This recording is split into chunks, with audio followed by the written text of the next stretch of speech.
Time to get into a very exciting video, one that I've been waiting quite a long time to finally get the opportunity to bring out to you. And this is on the new Glimpse 5.5 by Todd Begg and Begg Knives.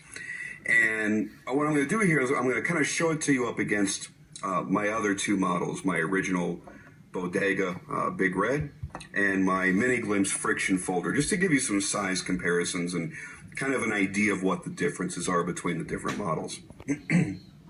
Before I get into anything, I want to put a big thank you out there to Todd and his entire crew. To Todd, to Mark, his brother, to Drew, who works in the shop, Antonio and Benedict, who do some amazing fit and finish. A lot of the custom work that you're seeing done here were done by the last two gentlemen. And I got to tell you, it is a rock solid, pretty much perfect knife in every regard. The action is amazing. The lockup is fantastic. The tolerances are tight. Nothing is out of place on this knife. And you guys know the love that I have for Todd's work, especially with the Bodega. I've said it before, I'll say it again, my Big Red will never go anywhere. That'll get passed down to one of my two kids. I've actually had quite a few Bodegas. Let's see, three Bodegas. And this has always just been my favorite. I have a real emotional attachment to it. So when I had the chance to buy an original Glimpse about 2 years ago, I jumped on it. I saw it. I fell in love with it. I'm the kind of person I do not like, except for mother of pearl, I don't like natural materials on a knife. I don't like wood or stag or mammoth or any of that other shit. Basically, pearl or ivory, that's fine. But yeah, that stuff just doesn't appeal to me. But I found a Glimpse in black G10 with the Amboina wood inlays, and you can see that video way far back on my channel, probably about 1.5 years ago, and it was fantastic, but it was pre-IKBS. The only reason I didn't keep it was for its size, because it actually played a little bit smaller back then than the Bodega, and it was completely smooth. I always felt like it was just going to slide out of my hands.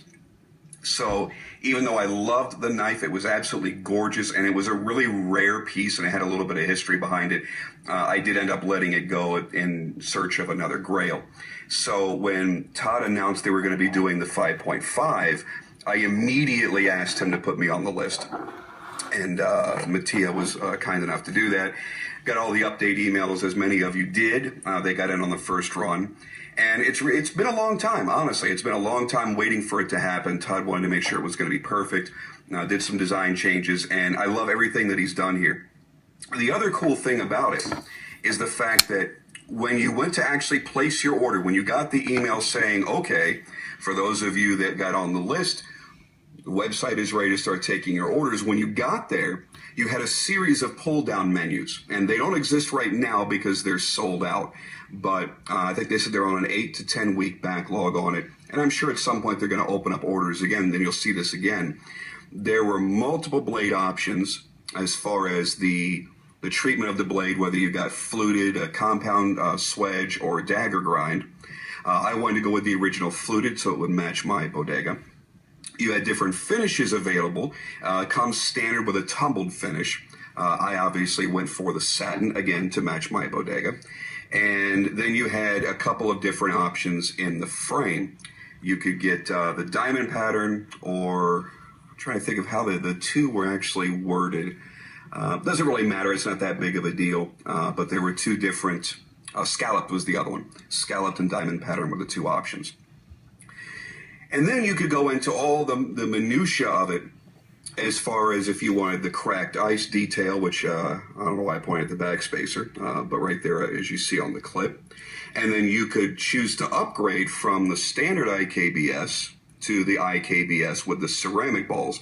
And those of you that chose that, obviously you'll get this inscription, but you'll also get a very large black ceramic ball in your custom clip. So that will help denote that you've got the ceramic system. And I got to tell you, it does make a difference. This is a very snappy, very smooth knife. It's not even broken in yet. I've only had it for a few days. I'm totally in love with it. And here's the funny thing.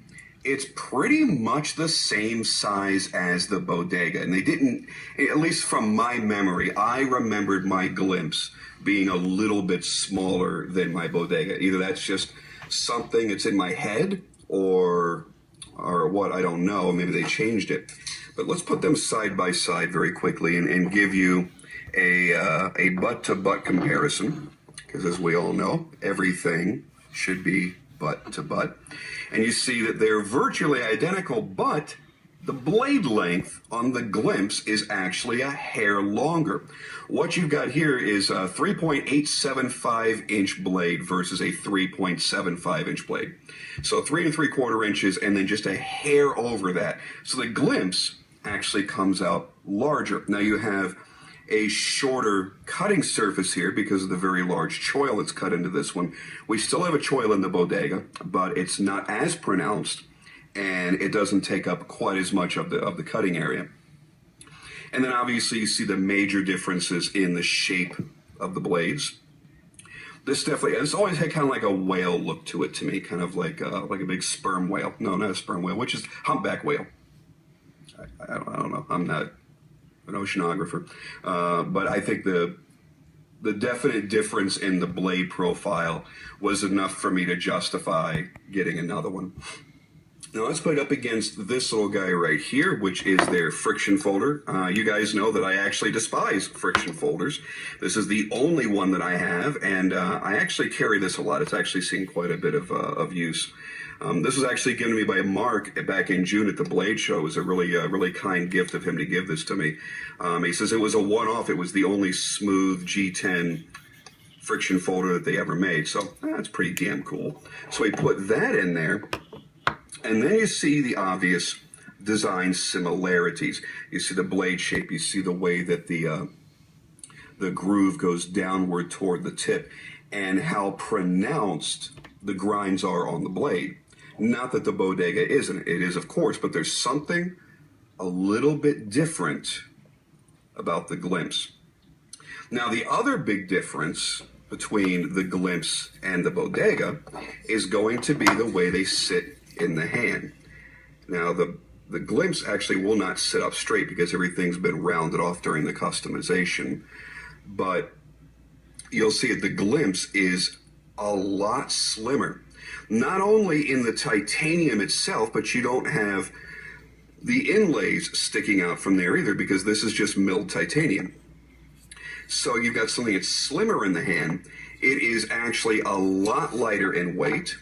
And I don't know if I can quite get in there, but you'll see milled out pockets on the inside of the presentation side, and then a milled out pocket here on the lock side that reduces a lot of the material that's present, and it reduces a lot of the weight.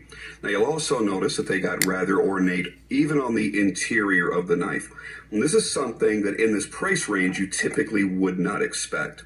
So you've got some nice detail work on the inside of the backspacer. You'll notice that the backspacer is raised with a very aggressive jimping. Very large slot for a lanyard. Doesn't matter what kind of lanyard you're putting on here, it's going to fit in there just fine.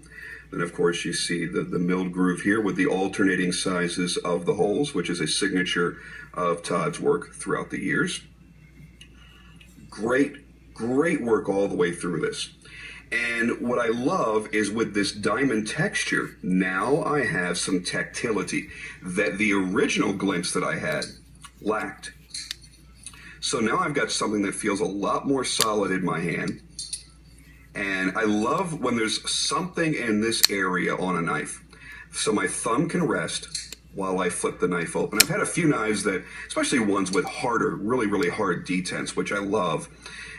If there's nothing here, it's very smooth. My thumb tends to do this as I'm applying that pressure to flip, almost like I'm snapping my fingers. So I like having that extra little bit of tactility right there. Then we get to the back spacer here. So we've got a nice raised jimping here. They've done more milling out inside of there, which again is probably just going to reduce some more weight. Plenty of clearance between the frame and the back side of the blade there, so there's no way for your finger to even get in there and get sliced. One of the custom touches they did is the cracked ice finish all the way around the outer edges of the blade. So it starts back here, goes all the way around inside the choil, around the flipper tab, completely around the flipper tab. Obviously, there's not going to be any there in the lock interface. And then here again, across the entire spine. Now, even you see where the spine gets very, very thin from the very prominent top swedge, they still continued the cracked ice pattern all the way through. Blade is, of course, perfectly dead centered. You can't wiggle it side to side. You can't move it. Their pivot work is amazing. The tolerances that each of these knives are fit to is incredible. And I want you to realize, and a lot of people like to talk a lot of shit when it comes to bodegas and whatnot about the pricing. You have no idea how much handwork goes into these. When I'd spoken to Todd last year about the bodega, when people were really running their mouths about that, he says, you know what, there's about 45 hours of handwork that goes into every one of the original titanium bodegas. Now you got to realize, for a knife that's technically classified as a mid-tech, that's insane. There are full... But I've never heard somebody say, yeah, I had a bag and the blade was misaligned, or the action was shitty, or it felt kind of sloppy. Everything is fitted to a certain degree of perfection. And that's why I admire the work that all of these guys do. And it's easy